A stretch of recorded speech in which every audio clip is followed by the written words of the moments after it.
Hello, I'm Steve Weber, the host of Essential Book Drop. Happy Thursday and a good Thanksgiving to everyone. It's November 27th, 2025. After you carve up that Thanksgiving turkey, don't forget to carve out a little time for reading. Right, Cassandra? That's right, Steve. Everyone should try to squeeze in a little reading time before that turkey sedative effect knocks you out, and the next thing you know, it's Friday. Okay, Cass, let's talk about today's top 3 new book releases. I'm always ready to read some new books, Steve. You know me. All right, let's get into it then. We have a really fascinating mix today. We're going from the ultimate reference book to a super practical cookbook, and then finishing with a little magical escape. A little something for every mood, then. Grounding facts, comforting food, and pure fantasy. I love it. Exactly. So let's kick things off with that grounding authority. The first one is the World Almanac and Book of Facts, 2026. Huh? The author is Sarah Janssen, and the genre is, well, yearbooks and annuals. And calling it just a book feels like an understatement. I mean, this is the 156th edition. Yeah, it's an institution. And get this, it's America's #1 best-selling reference book of all time. Over 83 million copies sold. That's incredible. And you can see why. It's sort of the ultimate weapon against, those holiday dinner table arguments. Oh, absolutely. The final word on any debate.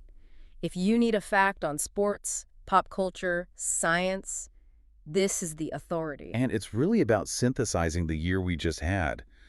The editors have this huge job of picking the top 10 news topics of 2025. I mean, think about that responsibility. Right. They're basically defining what mattered most. And they back it up with the Year in Pictures section, which has these really striking full-color images. I love those sections.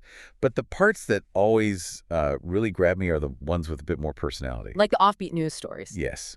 Exactly. You get all this serious data, and then you get these bizarre, funny little stories that you'd completely forgotten about. Yeah. It brings the year to life. It adds that necessary levity. And what about the time capsule picks? Oh, that's such a great feature. Trying to guess what items will actually symbolize 2025 for people looking back in, say, 10 or 20 years. Is it some piece of tech?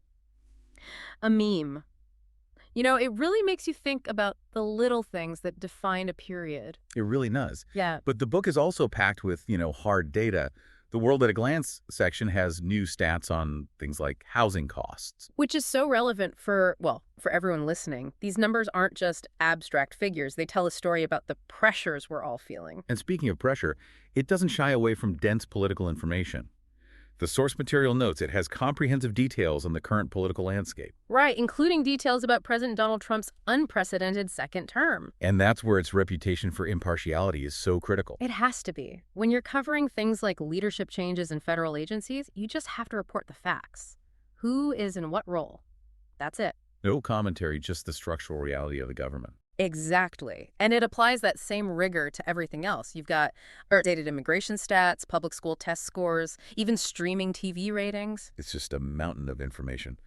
Oh, and for the sports fans, the Year in Sports section is exhaustive. It really is. Complete coverage of the 2025 World Series, a whole preview for the 2026 Winter Olympics. It's got everything. It's thousands of facts right at your fingertips. Yeah. And essential for any bookshelf, honestly. A fantastic reference point. Okay, so moving from definitive facts to something a little more delicious. Ah, yes. Perfect for the post-holiday budget reset. It really is. This is make do with what you have. 100 delicious new recipes from favorite old-school meals. It's by Cardia Brown, and it's in the Southern U.S. cooking category. I love this concept. Cardia Brown is a New York Times bestselling author, and this book is really a philosophy. It comes from her own upbringing with a single parent. Right. It's all about creating these incredible, almost gourmet meals, but with simple kitchen staples. Resourcefulness is the secret ingredient. It is, and she's not talking about just getting by. She's talking about elevating those simple ingredients to make them genuinely mouth-watering. Let's talk about some of these recipes because they sound amazing. For breakfast, you've got sausage and grits, a classic. But then there's Geechee egg rice. And for anyone who doesn't know, Geechee cooking comes from Gula culture, which has this incredible history of making amazing food from local, available ingredients like rice and seafood. So that dish is probably packed with flavor from very simple things. Oh, absolutely. It's about heritage and technique. She does the same thing for lunch, with things like turkey burgers and an updated ramen chicken noodle soup. So not the ramen from your college dorm room. Definitely not. This is using those cheap noodles as a base for something really flavorful and satisfying. Then for dinner, you have dishes like grilled pork chops. Which sounds so good. But the one I'm most curious about is called the poor man's meal. Right. It makes you wonder what that is. What simple staples, beans, rice, greens maybe, does she transform into something that's, deeply comforting and delicious? It sounds like the kind of food that warms you from the inside out. And you can't forget dessert. Never. She has things like Ma's goodie bars and a warm, sticky apple pudding. And lemon snowball cookies sound like the perfect bright little treat after all the heavy holiday food. Exactly. This book is just so practical. It proves great cooking doesn't require a huge budget, just a little creativity. A perfect antidote to holiday overspending. Okay, for our last book, we're taking a sharp turn away from the real world. And into the magical. Straight into the Scottish Highlands. This is Wild Scottish Charm, which is book 8 in the Enchanted Highlands series by Tricia O'Malley. It's a witch romance. The perfect escape. And even though it's book 8, the premise is really simple for new readers. The tagline is just, she's hiding something, he sees too much. I love that. And the setting itself is just dripping with magic. A town called Laurenbray, where the land hums with old magic and the loch is restless. You immediately know you're not in the normal world. The main character is Phelan Fletcher. She's a new vet in town, and she's basically on the run from her own power. She's trying to keep her magic a secret. Exactly. But then she meets Luch Carmichael. He's the town doctor, but he's also a guardian by blood. Okay, so he's not just a regular doctor. Not at all.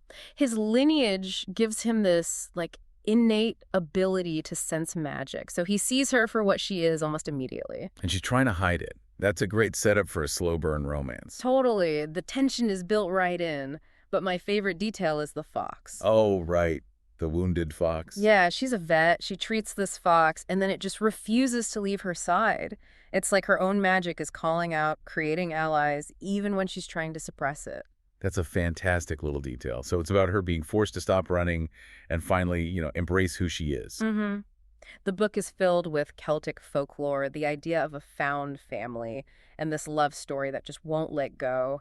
In a place like Laurenbray, you can't really turn away from magic. It sounds like the ideal read to just curl up with and get lost in after a chaotic holiday. Completely. It's pure, high-stakes, romantic escapism. When you look at all 3 books together, the almanac, the cookbook, and this fantasy novel, they're so different. On the surface, yeah. But they all kind of feed a different need, don't they? They really do. The need for facts, the need for comfort, and the need for escape. Different kinds of nourishment for your mind. Well said. They're all about building up your resources, whether those are facts, food, or fictional worlds. Well, thanks for joining us today. And if you want to take a look at any of these books, visit us at essentialbookdrop.com, and you'll have all the links right there. Also, whenever you feel like it, you can listen to us on Spotify, Apple Podcasts, Amazon Podcasts, YouTube, practically anywhere. Kaz, we'll do it again tomorrow. See you tomorrow. Until then, keep on opening new worlds with great new books. And whatever you do, remember this. When you read them, your mind becomes its own kingdom.